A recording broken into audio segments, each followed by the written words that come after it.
జోగులాంబ గద్వాల జిల్లాలో private surveyor Tejeshwar మరణం పూర్తి స్థాయిలో కలకలం రేపుతుందని చెప్పొచ్చు. ప్రస్తుతం మనం గద్వాల జిల్లాకు సంబంధించి గంట వీధిలో ఉన్నాము. వారి కుటుంబ సభ్యులు కూడా మనతో ఉన్నారు. అసలు చూడొచ్చు మొత్తం కూడా ఇక్కడంతా కూడా విషాద ఛాయలు చోటు చేసుకున్నటువంటి సిచ్యువేషన్ అయితే కనిపిస్తుంది. ప్రజెంట్ మనం విజువల్స్ లో కూడా చూడొచ్చు. వారంతా కూడా కుటుంబ సభ్యులు. అంటే వాళ్ళ అక్క, వాళ్ళ అమ్మ, వాళ్ళ అత్తోళ్ళు వాళ్ళంతా కూడా ఉన్నారు.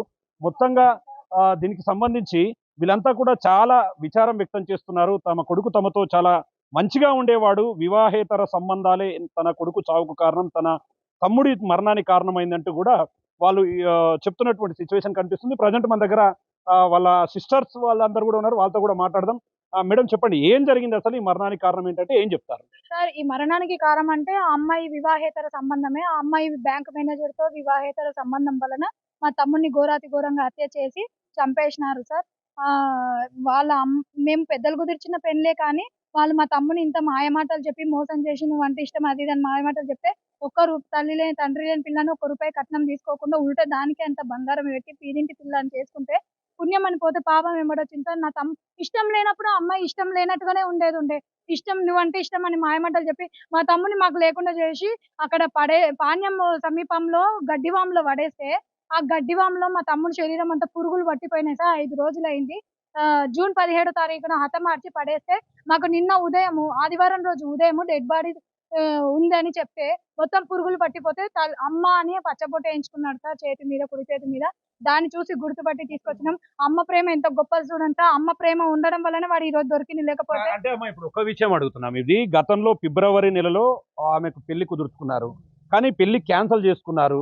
తిరిగి మళ్ళీ పెళ్లి చేసుకున్నారు. ఇదంతా అర్థం కానటువంటి పరిస్థితి ఉంది. అసలు ఏంటి క్లారిటీ ఏంటి? ఈ అమ్మాయికి మేము నవంబర్‌లో పెళ్లి ఫిక్స్ చేసినాం సార్. పెద్దలు కుదిర్చిన పెళ్లి. అయితే పెళ్లి కుదిరిన తర్వాత ఎంగేజ్‌మెంట్ అయిన తర్వాత ఆ అమ్మాయి ఒక వారం రోజులు ఇంట్లోకెళ్ళి ఎళ్ళిపోయింది. ఎళ్ళిపోయిన తర్వాత ఎళ్ళిపోయింది గదా! మాకు అవసరం లేదు అని మేము వేరే సంబంధం చూసుకుందాం అన్న టైంలో మళ్ళా అమ్మాయి కాంటాక్ట్ చేసింది. ఆ అమ్మాయి ఏమని చెప్పిందంటే, మా అమ్మ డబ్బులు లేనందువల్ల టార్చర్ పెడుతుండడం వల్ల తట్టుకోలేక నేను ఇంట్లోకెళ్ళి ఎళ్ళిపోయినా. నాకు డబ్బుల వల్లనే మేము ఇబ్బంది పడి ఎళ్ళిపోయినా గానీ, నువ్వంటే నాకు చానా ఇష్టం. నువ్వు లేకుంటే నేనేమైపోతా అని అన్ని రికార్డ్స్ పంపిస్తే మా తమ్ముడు మాకు అవన్నీ ఇనిపించింది సార్. మా దగ్గర ప్రూఫ్‌లు గూడా ఉన్నాయి. కావాలంటే తెలియమంటే గూడా తెలియజేస్తాము.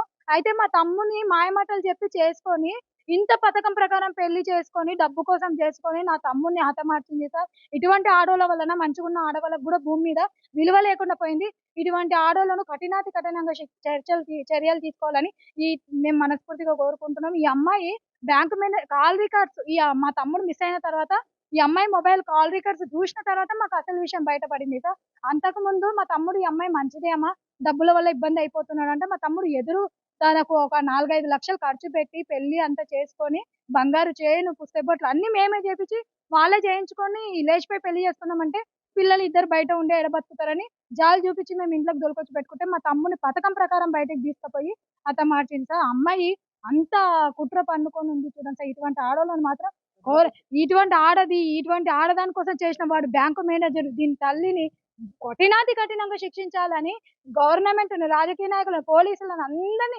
కోరుతున్న. పోలీసులైతే ఆల్రెడీ మాకు అంటే హెల్ప్ అమ్మ మాకు చేస్తున్నారు. ఇంకోటి సోషల్ మీడియా వేదికగా కూడా ఇంకో విషయం కూడా తెలుస్తుంది. ఏంటంటే బ్యాంక్ మేనేజర్ ఆమెను కూడా పెళ్లి చేసుకునే ఆలోచనలో ఉన్నాడు.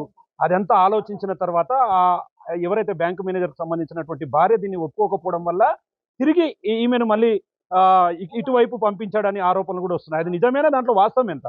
మాకు తెలిసిన ఇన్ఫర్మేషన్ ప్రకారం అయితే ఆ బ్యాంకు మేనేజర్‌కి పిల్లలు లేరు అన్న వాస్తవం తెలుసు. అయితే అతని భార్య నువ్వు పెళ్లి చేసుకుంటే పోలీస్ కేస్ పెడతా అని చెప్తే భయంతోన ఆ అమ్మాయి వాపసొచ్చేసింది. అయితే వాళ్ళ తల్లి ఏం చేసింది, వద్దు అని చెప్పి మా తమ్మునికి అంటగట్టాలని చూసింది సార్.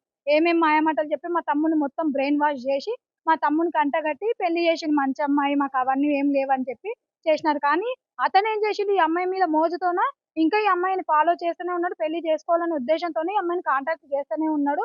మళ్ళా వాళ్ళిద్దరి మధ్యలో ఏమేం సంభాషణ జరిగిందో నాకు క్లియర్‌గా తెలీదు. ఈ అమ్మాయి ఫోన్ కాల్స్ రికార్డ్స్ చెక్ చేయడం వల్ల మాకు ఇంత పూర్తి ఇన్ఫర్మేషన్ తెలిసింది సార్. ఆ కారణంతోనే మా తమ్ముడిని హతమార్చినారు సార్.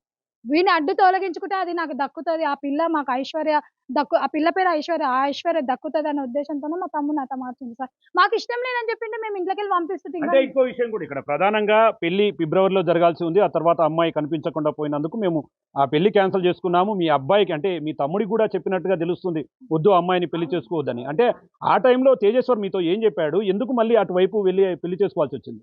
ఆ అమ్మాయి నువ్వంటే నాకిష్టము. డబ్బుల కారణంతోనే ఎళ్ళిపోయినా. నువ్వు చేసుకోకపోతే నా జీవితం ఏమైపోతది? పెళ్లి పీటల వరకొచ్చిన సంబంధం క్యాన్సెల్ అయిపోతే నన్నెవరు చేసుకుంటారు? తండ్రి లేని దాన్ని, మా అన్న గూడా చనిపోయిండు అని అది చెప్పేసరికి, ఒక ఆడపిల్ల జీవితం ఎందుకు పాడైపోతది? ఒక ఆడపిల్ల గదా! పాపం అంతగా ఆరాధిస్తుంది గదా! అని ఒకే ఒక జాలితో చేసుకోవడం వల్ల మా తమ్మునికి శవమై తేలింది సార్.